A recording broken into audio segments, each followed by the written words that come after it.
as they say atop the souvenir cups that you can buy at the Broadway Theatre where the show is currently playing in New York, something great is coming to Broadway. And I always think that the next line underneath that ought to read, "But we got here first." Oh my god, hey, welcome back to my theatre-themed YouTube channel, or hello to you if you are listening on podcast platforms. My name is MickeyJo, and I am obsessed with all things theatre.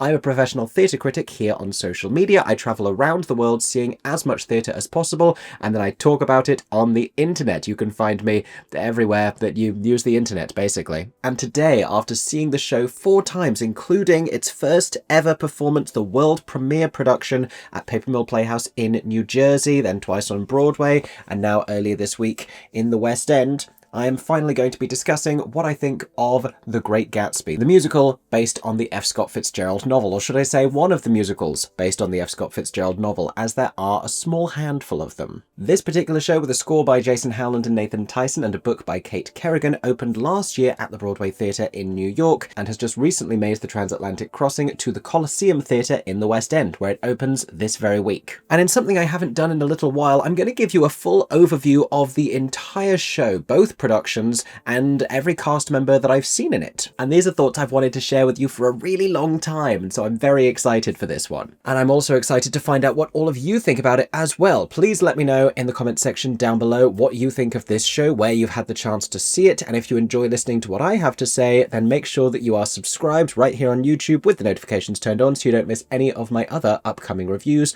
or following me on podcast platforms or other social media platforms. In the meantime, let's talk about it. Just how great is The Great Gatsby?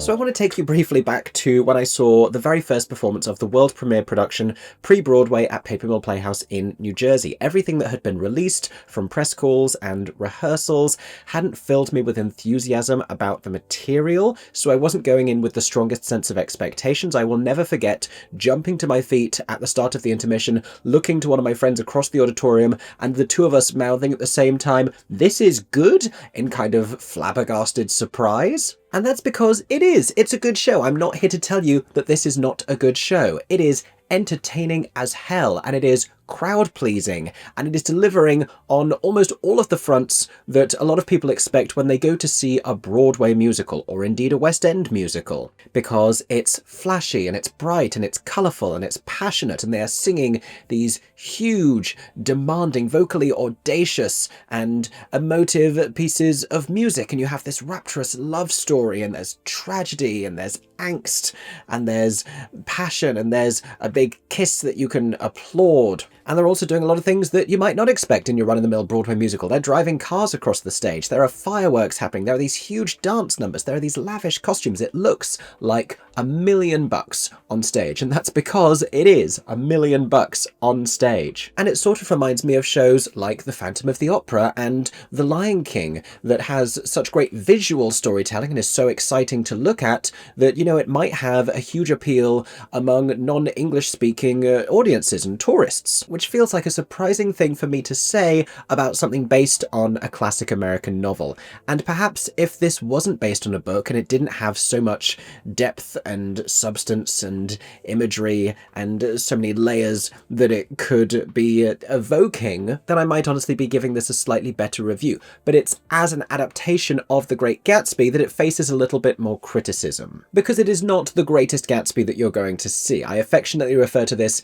as just a good Gatsby, and it reminds me of the idea of if DreamWorks had made an animated The Great Gatsby film in the 90s specifically. This feels like the stage adaptation of that. Musically, it feels familiar of that, and in terms of the depth of character and storytelling as well. In short, it's a little shallow, it's a little superficial, it's a little colour by numbers, but it's also wildly entertaining and an easy show to enjoy, and a very easy show to recommend to people, especially if they're looking for that first very musical theatre kind of entertainment. Now, before I carry on and we dig a little bit more into the creative elements and the performances that bring this show to the stage, I will give you a little bit of an overview of the narrative if you aren't familiar with the story of The Great Gatsby. Now, our protagonist is not actually Mr. Gatsby himself, but a young man by the name of Nick Carraway, who has recently moved to Long Island from the Midwest, having returned a few years previously from the war. This is also taking place shortly after the Spanish flu, which is invoked a little bit in this musical adaptation, if only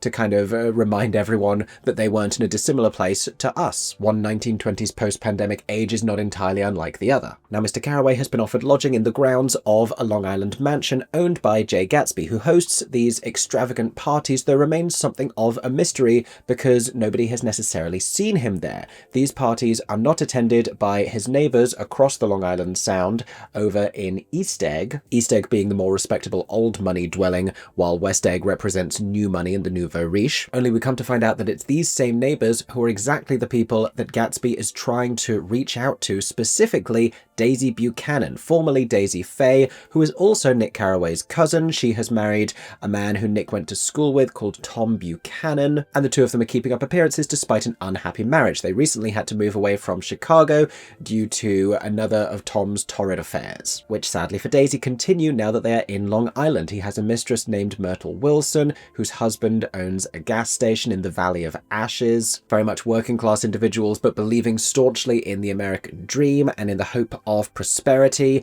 Gatsby has his own sort of interpretation of the American dream because he has been able to accrue an extraordinary amount of wealth with the specific intention of rebuilding himself in the image of the kind of man who could marry his childhood sweetheart, Daisy. We also meet a close friend of Daisy's, an amateur golfer and feminist named Jordan Baker, and when Gatsby invites Nick to meet with him at one of his parties and entreats him to broker a meeting between himself, Mr. Gatsby that is, and Daisy, everyone soon enough becomes entangled in this web of relationships and affairs and lies and hope. Add in a couple cars and a lot of tuxedo jackets and you get The Great Gatsby. But let's talk a little bit more about how this production chooses to bring it to the stage, and let's first focus on the material.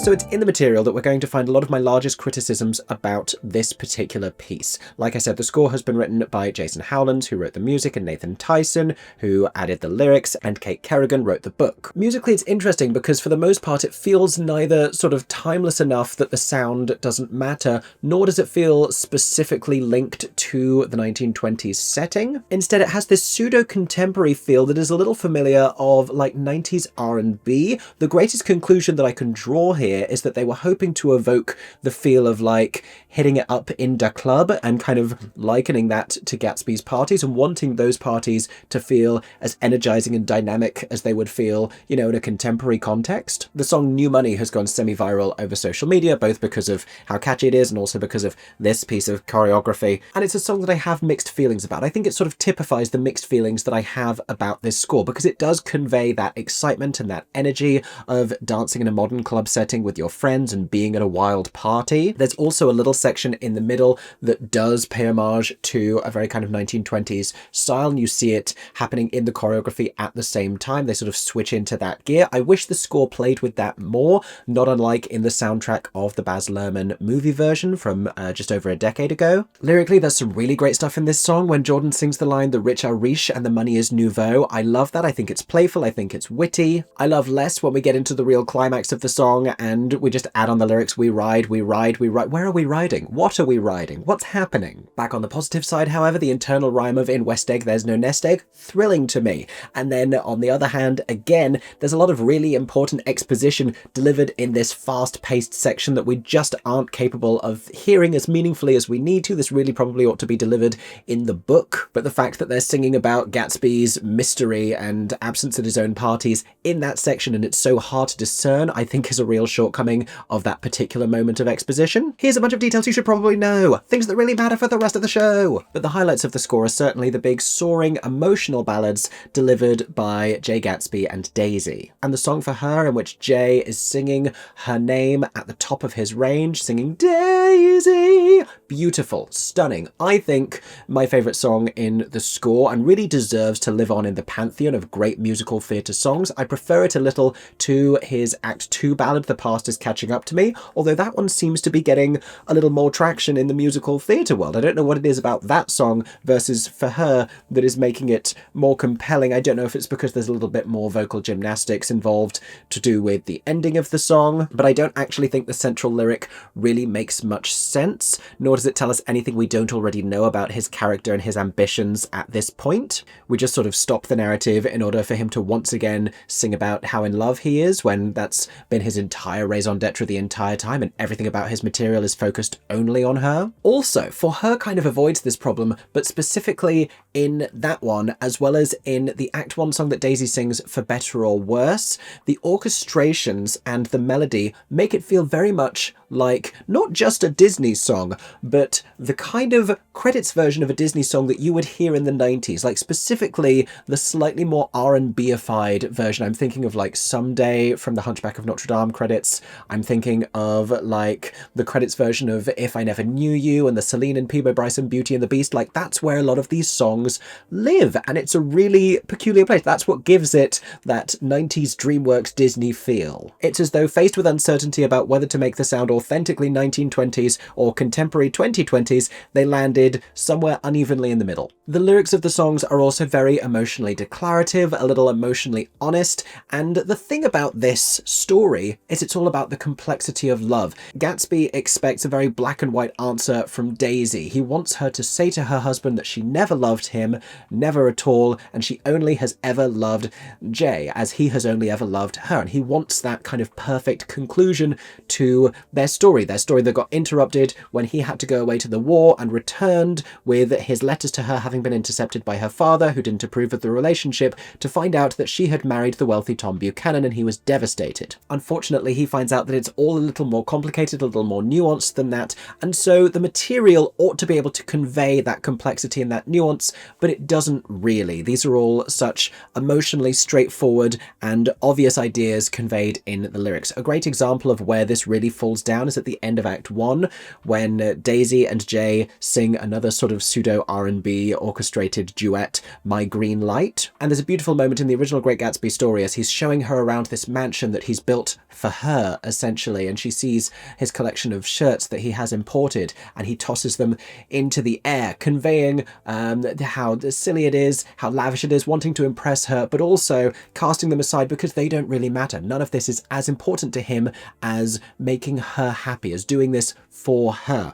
And as all of these shirts are flying around the room and landing on top of her, she has this moment of sadness. And the line here from F. Scott Fitzgerald is about Daisy bowing her head and being overwhelmed by all of this and saying, it makes me sad because I've never seen such beautiful shirts. And I don't think this is meant to be interpreted in a frivolous sense, like being overwhelmed by all of this wealth and all of this luxury, because she also leads a very privileged life. In the Baz Luhrmann film adaptation, it was specifically underscored that I think it was like a lifetime of missed opportunities faltered on her lips, and that was all that she was able to say. Except the problem is, in this musical, she's already sang a verse to him about like, I thought that you were gone, I thought you disappeared. And she's already poured out all of her feelings very openly and very plainly, so we don't have this beautiful complexity of her not quite being able to say what she really feels. We don't have the same kind of tragedy in there. And what's the point of her only being able to talk about the shirts when you've already sung a verse? Like, if you can sing it to the man, you can probably say it in the dialogue as well. And yet, those are not my least favourite lyrics in the show. For those, we have to head into the second act,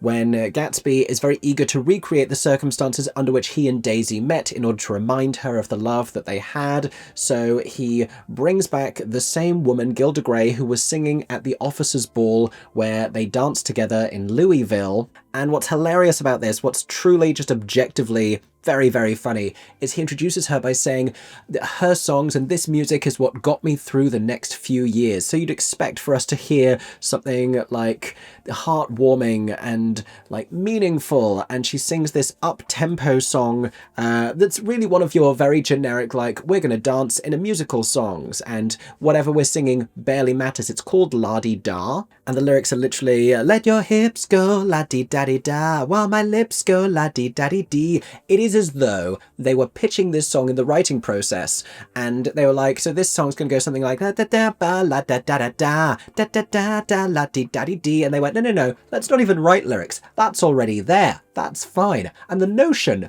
that la-di-da-di-da as actual lyrics are what gave a young Jay Gatsby the strength to persevere in the war, like he's in a trench somewhere, rocking backwards and forwards, dealing with horrors unimaginable, and, remembering la-di-da-di-da. Obviously, he's remembering Dancing with Daisy, and that's what's really motivating him, but it's just silly. Don't even get me started on the conclusion of that lyric, I want to la-di-da-di-da with you. I can't even go there. But ultimately, it isn't Gatsby and Daisy's romance that I have the biggest problem with in this show. It's Nick and Jordan's. And you can decide for yourselves, and everyone has a perspective I've discovered on this, whether or not these are characters with queer undertones who ought to now be, in 2025, in new adaptations of The Great Gatsby, enriched with the full queer context that they deserve. Certainly, Nick idolizes Gatsby and is really fascinated with, even obsessed by him. And certainly the tropes with which Jordan is written and the way that she is characterized really invokes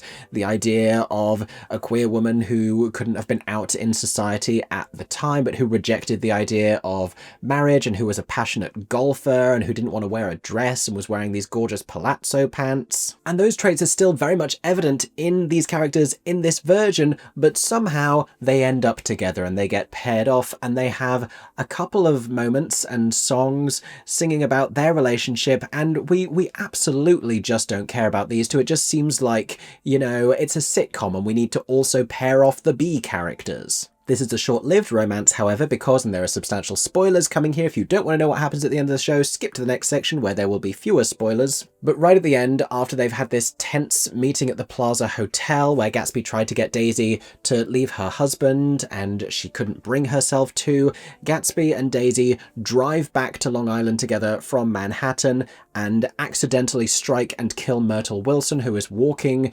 back home from heading towards the Plaza Hotel. Tom, Nick and Jordan, meanwhile, discover the accident as they drive back subsequently. And it's Jordan's comments to Nick around protecting Daisy and Gatsby's anonymity that really takes him aback. And he says that he doesn't want to be engaged to her anymore, and he doesn't even want to drive back with them because the two of them are monsters. I think he may even call her heartless for suggesting it. He says a woman has died tonight, and she says that doesn't mean we need to ruin two other lives in the process. And I just don't think that this particular exchange in this book scene really gets us all the way there to understanding why he bites back at her so much, why he rejects her so entirely in that moment, and why that completely destroys his perception of her. When moments after, he goes back to Gatsby's mansion to find Gatsby alone there, and he tells Gatsby, they're going to trace your car, they're going to find you, you have to run, you have to go to Atlantic City, you have to go to Montreal. At this point, he doesn't even know that it was Daisy who was driving the car. He thinks that Gatsby has driven too fast, struck and killed a woman,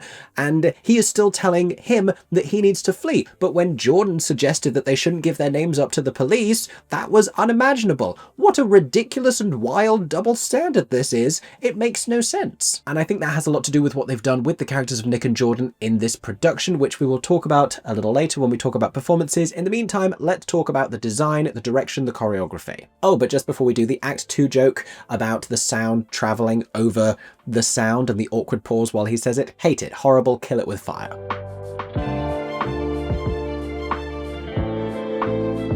So on the design, the staging, the choreography, this I think is where the show really excels. It is stunning to look at. I love the set design, and it's absolutely like the most expensive version of the party store perception of what Art Deco 1920s Great Gatsby would be. The same with all of the flapper dresses and the outfits that they're wearing with all of the gold and black at the beginning. I'm pretty sure that they had identical versions of these outfits at Paper Mill, and they made them subtly different from each other when the show moved to Broadway, which was a really great choice and change. I like that the chorus that we see here are for the most part party guests and these vapid personalities who are in Gatsby's orbit when he is successful and when he is serving all of the champagne, but who abandon him later on. I think that definitely tells the story that the show is trying to tell in terms of the hedonism and in terms of the mood of the time. It doesn't really contend with the issues of the working class Americans and the American dream and some of the other bigger ideas invoked in the novel, but really that's sort of more the responsibility of George Wilson and Nick and Gatsby himself as characters. Now, Linda Cho is the costume designer for this production who won a Tony Award for these very costumes, and the sense of character and how it's conveyed is really brilliantly done. Both Tom Buchanan and Jay Gatsby are both stylishly attired, but there is such a difference in the effortless class with which Tom is dressed and the ostentatious clothes that Gatsby is wearing that seem not quite to suit him, which I think is a brilliant, purposeful choice. I'm also obsessed with all of the fabrics that they use for Daisy's costuming and the way that they attach a single draped bit of fabric to her wrist.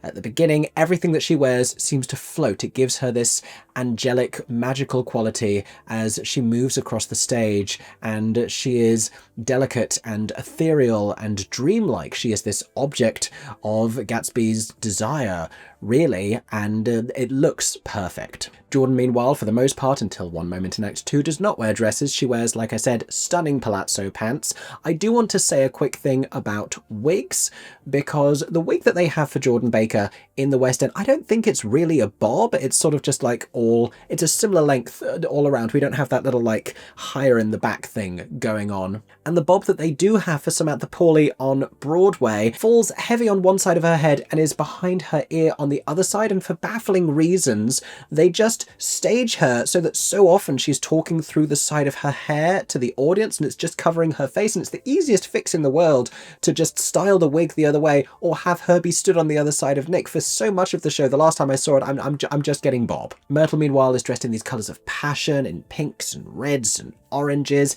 Even when she's wearing the more expensive dress that Tom buys her, it's still a little bit trashy. Again, it's the idea of like, money can't buy you class. Money can't buy you class. Same thing with the blonde wig with the dark roots. There's a little bit of an artificial quality about her aesthetic. You know, there's the image that she is striving for that is not the class and the role that she was born into. The choreography by Dominique Kelly captures that same sort of idea that the score does, of infusing it with the contemporary vibes. There are moments where we pay homage, like I said, to classic choreography, and towards the beginning as this ensemble march on and reveal themselves and hit a line at the front, there's something very classic about the silhouettes and the ways in which they pose. But regardless, it is thrillingly satisfying choreography throughout. It is dynamic, it is energized, it's great to watch. Now, the scenic and projection design is credited to Paul Tate Dupuis III. Like I said, looks like $1 million or £1 million indeed on stage. What I think is so great about the Great Gatsby design in terms of the set is the way in which the projections and the way in which video screens are married to the real elements of staging and the real set pieces, achieving a very convincing blend between the two. Yes, we have video screens, but no, we aren't reliant on those video screens. And it enables the show to move completely between the Valley of Ashes and create this desolate landscape with the big billboard with the glasses, and then the various lavish homes of Gatsby and the Buchanans. Corey Paddock's lighting design also plays a big part in this as well. All of this overseen by director Mark Bruni, who stages the thing with emotion and with passion, and they're driving these cars across the stage, and at the end of New Money there are pyrotechnics and there are fireworks happening literally and figuratively. It is thrilling to look at. It is also clear and characterful storytelling, which makes the narrative hugely accessible here, not only for perhaps non-English speaking tourists like I mentioned before, but also schools groups. The last time that I saw this on Broadway, it was spring break, it was a Thursday matinee, and there were a bunch of school kids around us who were all going wild for all the romantic revelations, every time that someone broke up with someone else, every time that there was a kiss, every time that an affair was mentioned. They were scandalized, but they were living for it, and that was exciting to be a part of. Like I said, not the most sophisticated version of The Great Gatsby, but one that is appealing to a lot of people nonetheless. And it's in these design details and it's in the direction that the show is perpetrating what I like to call a theatrical Vulcan mind trick. Or for a more overtly musical theatre reference, they are razzle-dazzling you. They are throwing so much at you, so much spectacle, these great vocals, these huge songs, that it's making you think this is an amazing show. And there's a huge amount of entertainment value in the show. There's just a lot of nuance nuance and depth that isn't really being delivered. One quick thing about direction, just because it's always bothered me, when they did the show at Paper Mill, Gatsby sang the first few opening lines, which I think everyone agreed wasn't really the best choice because, you know, gone was his mystery and his intrigue. He should not be the first character that we are meeting here. In the new version, you see him and then a set piece moves across him and then magically it's Nick. They do quite well with a lot of these like magical split-second reveals. Myrtle has a costume change that also has a decent wow factor. But in that Paper Mill production, Gatsby then drove on the car that arrived in the middle of the party to meet Nick, which I thought, God, if they could just do that instead of the first bit, that would be the best entrance that any character has perhaps ever had in a musical. And then they moved to New York and they cut both of them. So now we exit out of New Money, this huge applause, crazy pyrotechnic end of this company number, kind of the most exciting number that we have seen so far, lights up in Gatsby's office and he's just stood there. And it's now a very strange anticlimax for his reveal as a character. He deserves a much more mysterious introduction a la the Phantom of the Opera. We know how to do intrigue with these mysterious men who are controlling all of these circumstances because of the young women that they want to marry. Actually, a lot of parallels between those two. In any case, I've said enough about direction and design. Let's move on and talk about these performances.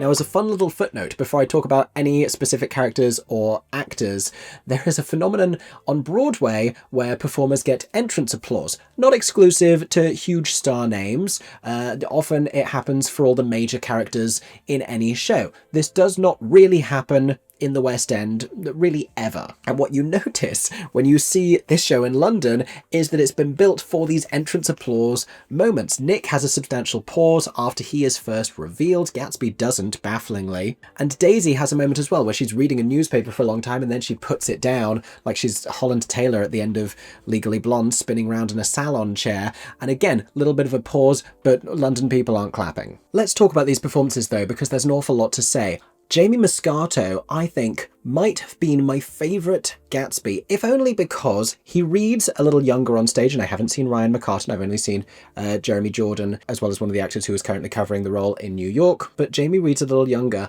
and didn't feel natural in that setting. Wearing those outfits, he looked like a young boy wearing clothes that didn't fit him, and that's really exactly who Gatsby is. I think there's a danger in allowing him to feel a little too suave, a little too comfortable, and a little too sophisticated when all of this is a pretense. And for a show that portrays this story with a minimal amount of depth, I think he probably ought to be characterized with a similar lack of depth on that front. If you make his contrived identity a little too nuanced, I fear we might just miss it alongside all of the more obvious stuff that's happening. And I don't love the moments in which the character is reduced to silliness, when his anxious anticipation of his reunion with Daisy drives him to saying, "I am not okay," and leaping over the fence and getting laughs by being silly and ridiculous, and the whole "today's the day" of it all. And that played very well into the goofy Jeremy Jordan comedy. But what Jamie Muscato does really well and has always done really well in shows like Moulin Rouge and really a lot of the other stuff that he's done on stage, Heathers as well,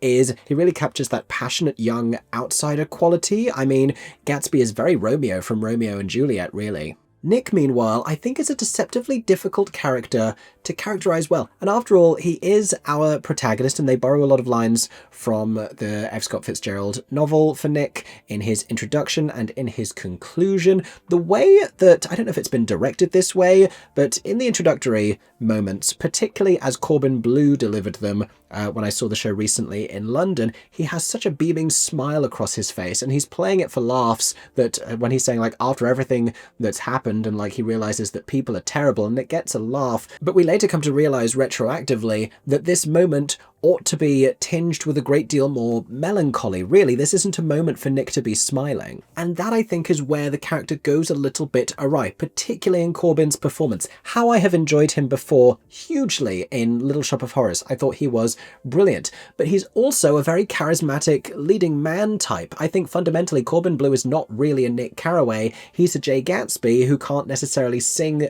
the very highest notes of the score. For what it's worth also, the show has been consistently diverse in its casting. anything, I would like to see a non-white Gatsby, because I think he is so othered and he is so positioned as an outsider by Tom. There's all this rhetoric around like, you'll never be acceptable to the likes of Daisy's father and to society. It's not about how much money you have, it's about class. That's a really important line in the second act, and I just think that there are more layers on which that would resonate if there was a non-white actor playing Gatsby. Nick ultimately, I think, is a little divorced from his ongoing sense of curiosity and intrigue that he is usually associated with, and he's sort of just taken aback and shocked and flummoxed the entire time, or falling in love with Jordan, and he's too busy with that nonsense of a relationship subplot to be paying real attention to what's going on, and he stops being an effective narrator about 20 minutes into the show, and he's just too busy being like "Gorsh" all the time. And Noah Rickett has been my favourite in that role, because I think he really landed the despair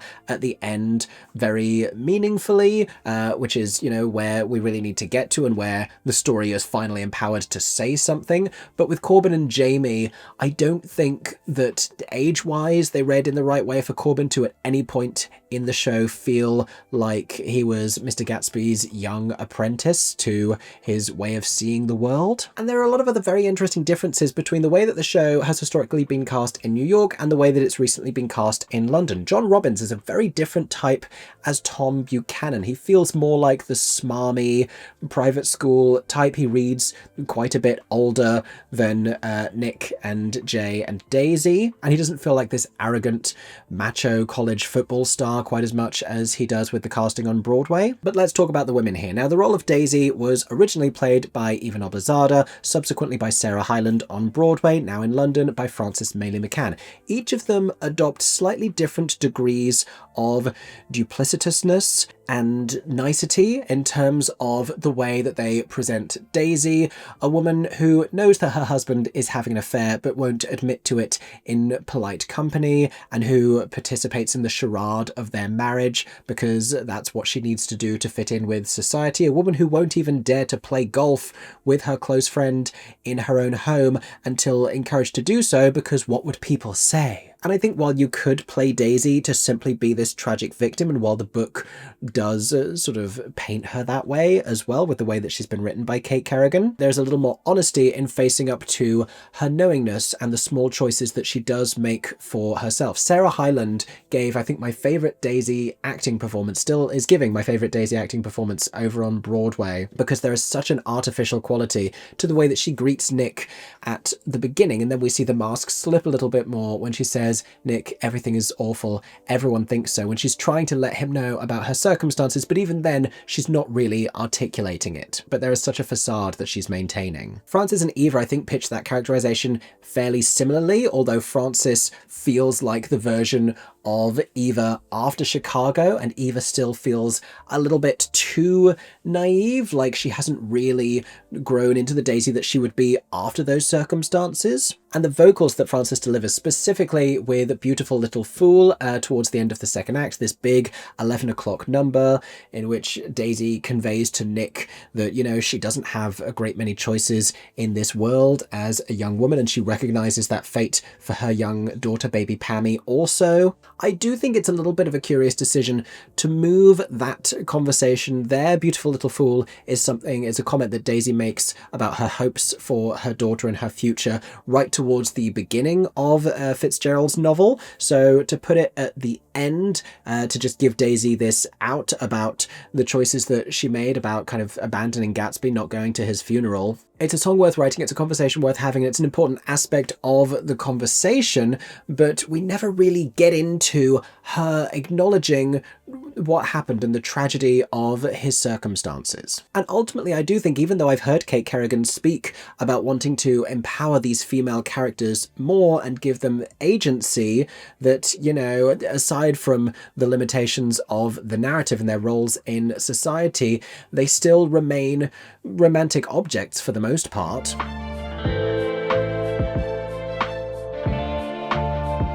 Myrtle Wilson is a hugely interesting, tragic character because she deals with all of the same challenges that Daisy does, but with none of the privilege and the protections of class. And I think a version in which, spoiler alert here once again, she sees the oncoming yellow car driven by Daisy and Gatsby as this symbol of hope and escape for her, the same way that Gatsby saw that in the green light across the bay and throws herself towards it in desperation. I think that is much more powerful than her deciding to go back home after starting out on a walk towards the Plaza Hotel from Queens and being accidentally struck by the car instead. I also think Rachel Tucker's performance is so different to the one that Linady is currently giving on Broadway, that Sarah Chase gave when I first saw the show, because Rachel feels a little older as Myrtle and a significant amount wiser. Fascinatingly, and I do enjoy this a lot actually, she really plays care for George, like she does still care about him and she doesn't want to hear him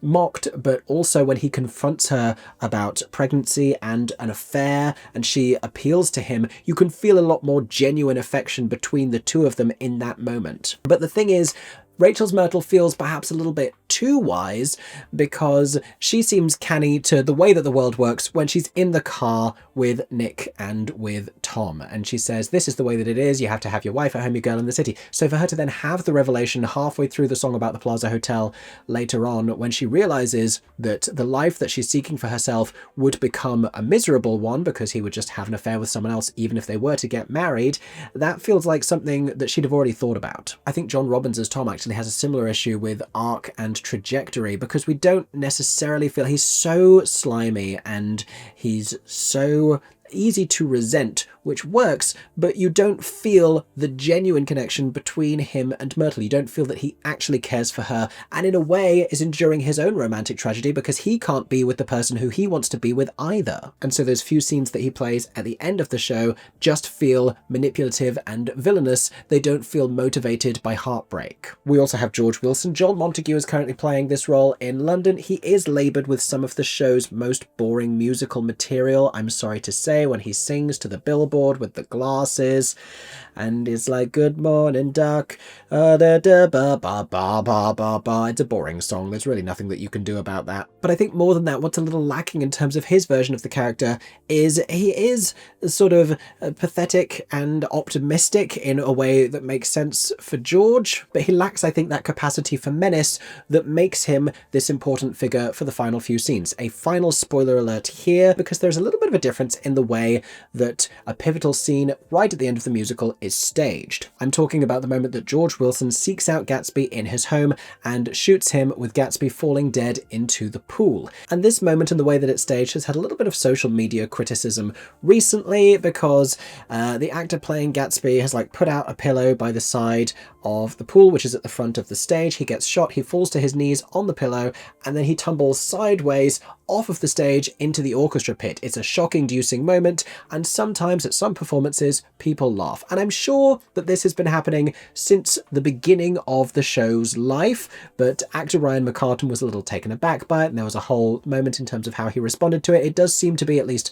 at the performance I was at in New York, young people that are laughing at this because it's shocking that that's just happened. The way they do it in London, perhaps in response to this, who can possibly say, is they now have him getting shot and sort of placing blood on his own chest upstage so that he turns around, reveals blood on his chest, and then just tumbles without falling to his knees first into the orchestra pit, which is still just as shocking. But what I really love about it is that it leaves some blood splattered on the front of the stage, and when you have all of these characters coming back on in their glitzy 1920s flapper dresses and party outfits, and they're doing Roaring On at the end, even if the final lines of Nick Carraway fail to deliver the weight that they are supposed to, the weight that they do in Fitzgerald's novel, the image of blood still on the stage is a delicious little contrast there, and I wish the whole show could be as gritty, as bloody, and, you know, as sharply focused on the contradiction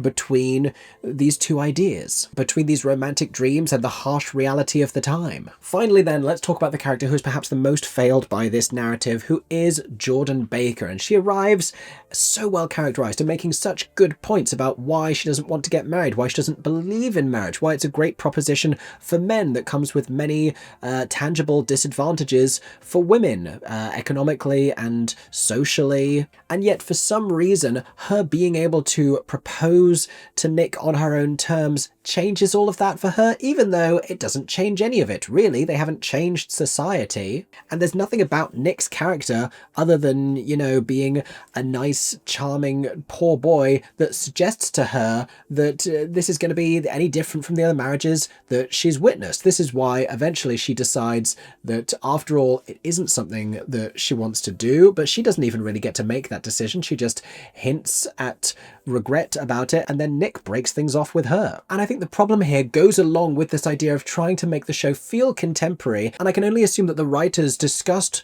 what Jordan's character ought to feel like in this kind of contemporary sensibility, and the idea they reached is just the wrong wave of feminism. She's just landed in the girl boss, six queen, Spice Girl era of feminism. She's a third wave feminist, and that's not the Jordan Baker of the novel. The Jordan Baker of the novel is a couple of waves back in first wave feminism, and I just don't think that she's characterized very meaningfully in this version of the show. I also think, for what it's worth, just like Corbin Bleu would actually be a slightly better Gatsby, I think Amber Davies, currently playing the role in London, would really be a Daisy more so than a Jordan. And I think the fact that they have cast Myrtle in three completely different ways every time I've seen the show is indicative of the fact they don't really know who her character is.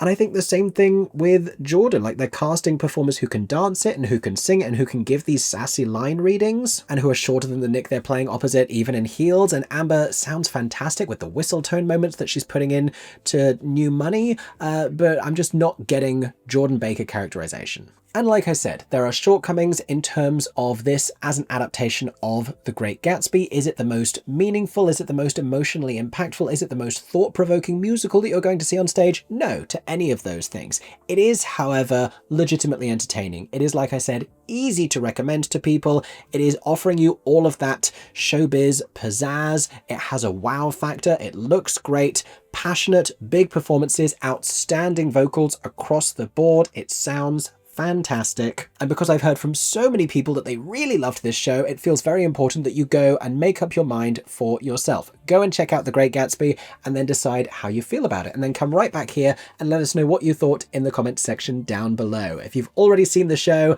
then share with all of us. What do you think of The Great Gatsby? Thank you so much for listening to this review. It's been a very long time coming, and I hope that you have enjoyed. If you did, make sure to subscribe to my theatre-themed YouTube channel with the notifications turned on, so YouTube lets you know every time I share a new video. Or if it's easier, go and follow me on podcast platforms. I hope that everyone is staying safe and that you have a stagey day, old sport.